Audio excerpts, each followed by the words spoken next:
ciri atau tanda bahwa lo itu sudah berada di level kesadaran pure consciousness atau kesadaran penuh adalah lo mulai menyadari bahwa kematian itu begitu dekat gitu. Lo mulai menjalani hidup dengan penuh makna, lo mulai memilih, mulai memutuskan sesuatu dengan lebih bijaksana gitu. Lo mulai lebih menghargai hidup lo, menghargai diri lo. Tapi fokus gua kali ini nggak ke situ.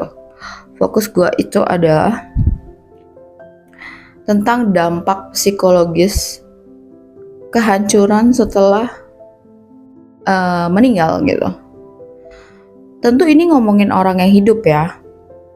Jadi maksudnya orang yang meninggal di sini adalah orang yang berarti orang yang terdekat gitu. Gue bakal kasih gambaran dulu. Kenapa sih gue harus memberi edukasi sekarang gitu ya?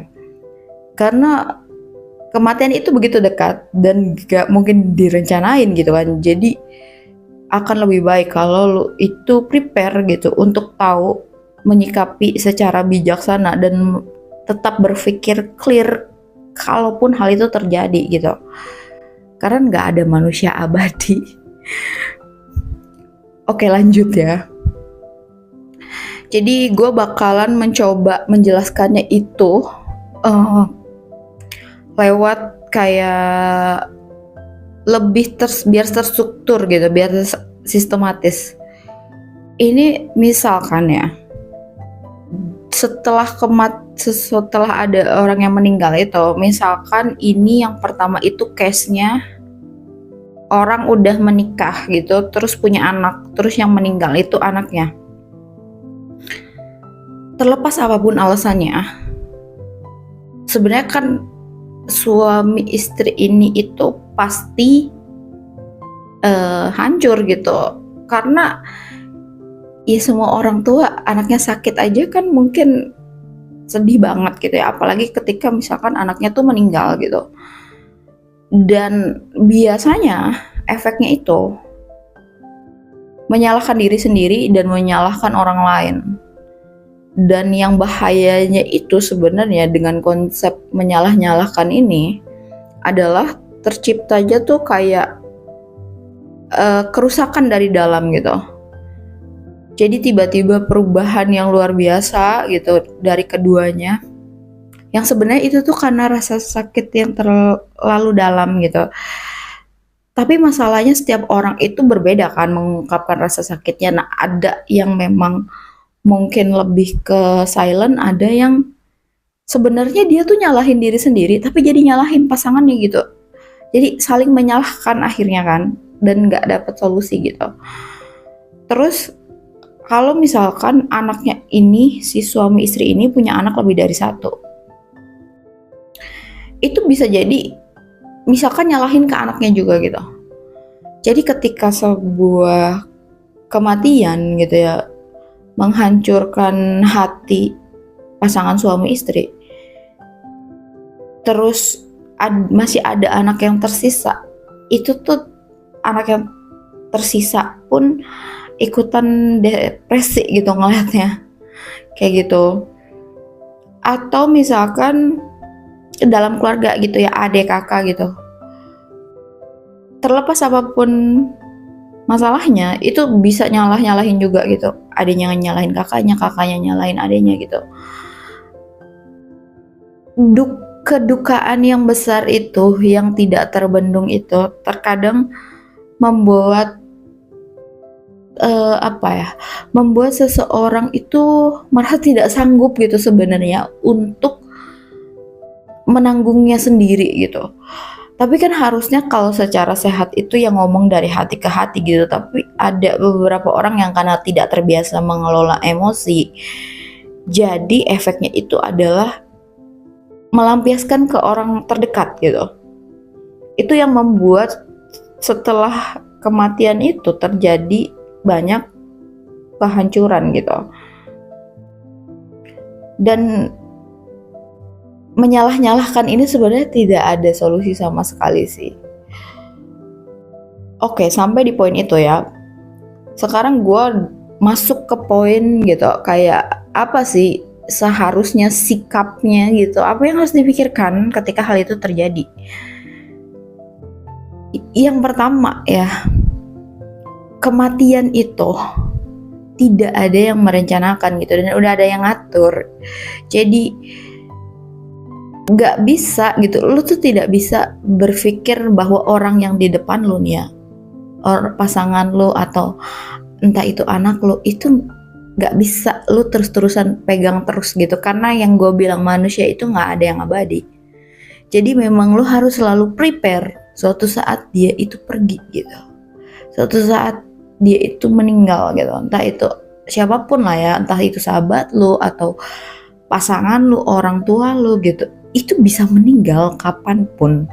Makanya gue bilang jangan take it for granted. Ketika orangnya ada, coba apresiasi, coba lu ungkapkan perasaan lu gitu, ucapkan terima kasih lu. Jadi lu itu bisa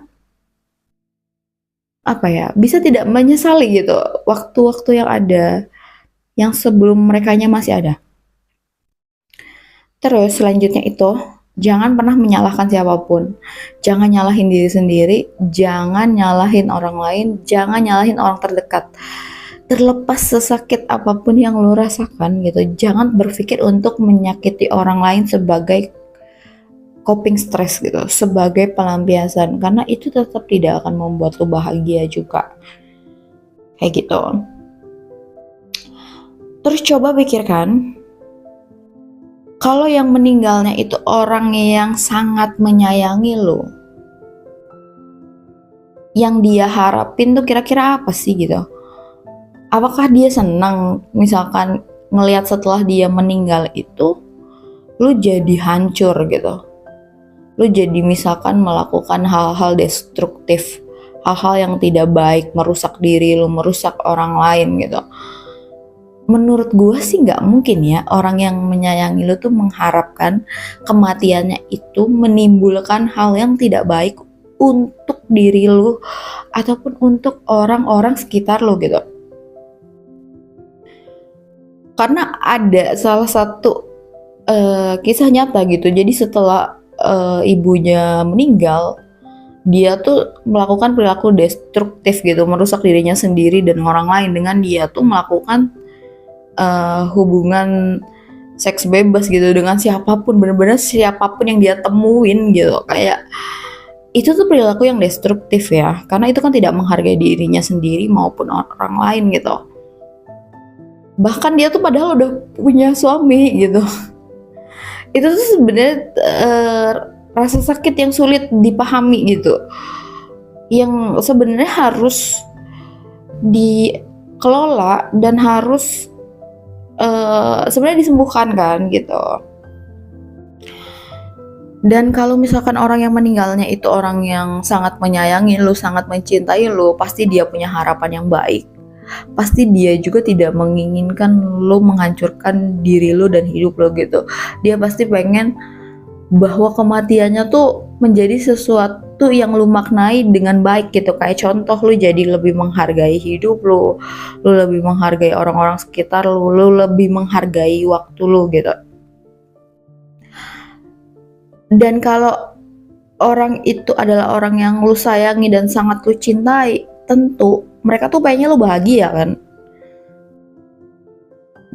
Kebahagiaan lu tuh kebahagiaan mereka juga gitu, kebahagiaan dia juga. Jadi gak mungkin dengan ngeliat lu sedih berlarut-larut kayak gitu, dia tuh seneng, enggak gitu. Dia tuh malah sedih loh gitu.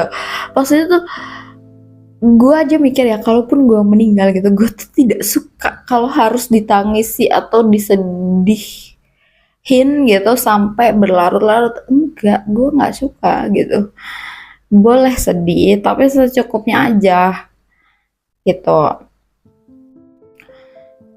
Dan kalau misalkan ada yang meninggal, terus kan menyisakan orang-orang hidup di sekitar lo gitu. Misalkan anak lo meninggal, misalkan lu kan masih ada suami, misalkan ada anak lainnya, lu pikirin coba gitu. kayak gue mengerti bahwa ini tuh sangat menyakitkan gitu, sangat sulit diterima, apalagi di awal-awal. Tapi lu tuh harus berpikir jernih gitu. Apakah bijaksana ketika lu mengabaikan orang-orang yang lu sayangi, yang masih hidup gitu, hanya karena lu itu pengen berlarut-larut dengan kesedihan gitu. Kesedihan akan sesuatu yang pasti, kematian itu sesuatu yang pasti. Kalau lu nggak mencoba menerima, mencintai sesuatu yang pasti, lu pasti menderita gitu kalau hidup. Kayak gitu. Coba lihat gitu, ada suami lu yang membutuhkan lu gitu, atau ada istri lu yang membutuhkan lu, ada anak lu yang membutuhkan lu yang masih hidup gitu. Kalaupun lu tidak punya motivasi hidup untuk diri lu, coba lihat mereka gitu.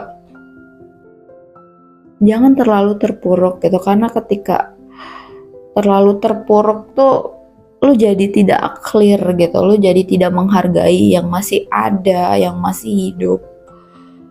Kayak gitu. Karena yang gue bilang, orang yang meninggal tuh pasti sebenarnya pengen lu tuh lebih menghargai hidup lu, bukan menangisi dia terus-terusan gitu, bahwa dia tuh pengen meninggal tuh dengan meninggalkan banyak pembelajaran gitu untuk diri lo kan, untuk menjadi lebih baik, menjadi versi terbaik gitu. Apalagi misalkan meninggalnya itu karena misalkan ngelahirin gitu, itu jangan disalahin anaknya ya. Apa ya, dia kan nggak tahu apa-apa juga. Terus ketika misalkan lu tidak menyalahkan anak tersebut, tapi misalkan lu sebagai bapak gitu ya, karena lu kehilangan istri lu tuh lu hancur banget gitu, lu benar-benar kayak zombie gitu, nggak punya semangat hidup. Itu tuh walaupun lu tidak menyalahkan anak lu tuh jadinya ngerasa lebih bersalah gitu, karena dia berpikir dia udah menghilangkan nyawa ibunya, terus juga menghilangkan semangat hidup ayahnya gitu. Itu tuh sangat menyakitkan buat anak tersebut. Jadi coba untuk lebih berpikir secara bijaksana gitu, lebih jernih, lebih luas. Coba lebih besarkan hati lu gitu, untuk apapun yang terjadi di hidup lu. Coba lebih ikhlas dengan kenyataan apapun yang terjadi di hidup lo. Jangan merusak hidup lo. Coba pikirkan, kalau lu yang meninggal gitu, apakah lu tuh senang ketika lu meninggal mengakibatkan hal-hal yang seperti itu di orang yang hidup gitu, di orang yang lu cintai yang masih hidup? Menurut gua kalau lu sangat menyayangi mereka, lu pasti nggak ya akan mengharapkan itu kan, kayak gitu. Jadi coba apa ya, coba berpikir untuk lebih jernih gitu, untuk melihat segala sesuatunya tuh lu lebih bisa melihat yang ada. Gue bukan berarti meminta lu untuk melupakan kedukaan akan kematian, enggak gitu, tapi coba gimana caranya kedukaan lu akan kematian itu malah membuat lu itu lebih menghargai kehidupan lu dan menghargai kehidupan orang-orang yang lu sayangi yang masih hidup gitu. Dan apalagi kalau misalkan menurut gue ya, jangan sampai gitu kayak lu punya, misalkan lu seorang istri, lu nyalahin suami lu atas meninggalnya anak lu gitu, walaupun sebenarnya tidak secara langsung ya dia melakukan itu, tapi itu tuh bisa menghancurkan mentalnya gitu. Jadi sebenarnya ketika seseorang yang sangat berarti meninggal itu, sebenarnya semua orang tuh hancur gitu hatinya. Jadi sebenarnya nggak perlu ditambah-tambahin dengan disalahin gitu. Itu malah akan mengakibatkan mungkin depresi gitu, sakit secara mental gitu, psikis, fisik gitu. Karena yang gue bilang, nggak perlu lu salah-salahin pun itu udah sakit banget di dalam gitu. Coba lebih empati. Dan kalaupun lu ngelihat dia tidak seekspresif itu akan kesedihan, bukan berarti dia nggak sedih banget gitu. Jadi ya coba, kalau misalkan lu suami istri gitu ya coba malah lu tuh saling mensupport gitu, saling menguatkan, saling kayak ngingetin ya, kalau butuh waktu untuk berduka boleh dikasih, nggak apa-apa gitu. Yang penting itu adalah, kalaupun lu ngelihat dia lagi menyalahkan dirinya sendiri, lu ingetin ke dia gitu bahwa ini tuh bukan salahnya dia kok gitu. Bahwa yang meninggal pun kayaknya nggak akan nyalahin dia juga gitu. Jadi coba maafkan diri sendiri, tidak perlu merasa bersalah gitu, bahwa ini sesuatu yang natural. Kematian itu sudah sesuatu yang natural, yang nggak bisa dihindari juga. Jadi butuh hati yang sangat besar dan sangat lapang untuk menerima gitu. Ya kalau misalkan aku juga sedih kok gitu, aku juga mengerti kesedihan yang kamu rasakan gitu. Tapi kan nggak bisa kayak gini terus juga. Misalkan apalagi misalkan punya anak gitu. Kita punya anak loh gitu, yang butuh kita harus sayangi juga, yang butuh kita hibur juga, karena mungkin dia juga pasti sangat sedih gitu kehilangan kakaknya atau adiknya gitu. Karena yang biasanya terjadi itu malah jadi banyak berantem atau jadi dingin banget gitu hubungannya ketika misalkan terjadi sebuah kematian dalam keluarga gitu, entah itu misalkan anaknya gitu. Jadi kayak gitu, semoga lo bisa mengambil sesuatu yang baik, ambil yang baik-baiknya, yang positifnya. Kalau ada tambahan lo boleh masukin di kolom komentar. Dan jangan pernah terlalu keras ke diri sendiri gitu. Jangan pernah terlalu merasa bersalah. Yang terpenting itu adalah belajar gitu. Lu tidak harus selalu merasa bersalah atau menyesal akan sesuatu, enggak. Yang penting itu belajar dan memaknai segala sesuatunya dengan positif gitu, supaya hasilnya juga positif. Kayak gitu. Jadi ketika lu lihat orang yang lu sayangi itu sangat berduka gitu, sangat terpuruk karena berduka, kalau lu punya banyak kasih sayang, lu punya banyak cinta, dan lu juga bisa kuat gitu, lu bisa coba ajak ngobrol dari hati ke hati gitu. Ya lu cuman cerita aja apa yang lu rasain, kedukaan yang lu rasain gitu. Kayak gue juga ngerasain sih yang lu rasain gitu. Jadi ketika lu melihat orang yang lu sayangin ini tuh sangat drop dan down karena berduka, lu bisa memberikan empati lu, memberikan perhatian lu gitu, memberikan kasih sayang lu. Jadi bukan malah salah-salahin, bukan malah dibenci, bukan malah dihakimi, tapi malah lu itu memberikan lebih banyak cinta dan kasih sayang gitu. Karena ketika kedukaan itu begitu menyakitkan ya, yang itu adalah saat mereka sangat membutuhkan kasih sayang gitu sebenarnya, sangat dibutuhkan didengarkan sangat. Jadi lo coba untuk merilis apa yang mereka rasakan tuh dengan membuat mereka tuh bercerita lebih banyak gitu tentang apa yang mereka rasakan dan pikirkan. Terus ya mungkin kalau lo bisa tanyain juga kayak, iya sih kita tuh sedih ya, kita tuh sedih banget gitu dengan kejadian ini. Tapi apakah dia tuh menginginkan kita seperti ini terus-terusan gitu. Mungkin kita harus berpikir lagi gitu loh. Maksudnya, jadi kalaupun dia belum bisa menguatkan dirinya sendiri, lu coba yang kasih kekuatan gitu. Lu yang coba untuk membuat dia tuh berpikir lebih banyak hal gitu.